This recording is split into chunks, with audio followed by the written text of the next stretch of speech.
Active fibre complex பற்றி பார்க்க போகிறோம். ஆக்டிவ் ஃபைபர் காம்ப்ளெக்ஸில் சாலிபிள் இன்சாலிபிள் ஃபைபர் வந்து நம்மளுக்கு இருக்குது. புரோட்டீன் வந்து நம்ம எந்த அளவில் ஒரு நாளைக்கு எடுத்துக்கிறோமோ அதே அளவு நம்ம ஃபைபரும் கண்டிப்பாக வந்து எடுத்துக்கணும். டெய்லி பேஸிஸில் ஃபைபர் பார்த்திங்க அப்படின்னா 25 கிராமாவது நம்ம வந்து ஃபைபர் வந்து எடுத்துக்கணும்.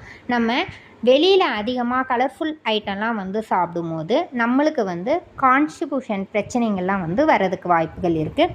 நம்ம அந்த நேரத்தில் ஆக்டிவ் ஃபைபர் காம்ப்ளெக்ஸ் நம்ம ஷேக்கோடு வந்து எடுத்துக்கும் போது நம்மளுடைய டைஜஷன் ட்ராக்கை க்ளீனாக ஹெல்த்தியாக ஸ்மூத்தாக வந்து வச்சுக்கிறதுக்கு வந்து உதவுது. இது வந்து பார்த்திங்க அப்படின்னா நம்மக்கிட்ட பவுடர் பேஸ்லேயும் சப்ளிமெண்ட் பேஸ்லேயும் வந்து இருக்குது. இதை பற்றி உங்களுக்கு மேலும் வந்து டீட்டெயில் வந்து தெரியணும் அப்படின்னா டிஸ்பிளேயில் எங்கள் நம்பர் கொடுத்துருப்பாங்க, அதுக்கு கால் பண்ணி கேட்டிங்க அப்படின்னா இந்த ப்ராடக்ட் வாங்குறத பற்றியும் இந்த டீட்டெயில் பற்றியும் நம்ம தெரிஞ்சுக்கலாம்.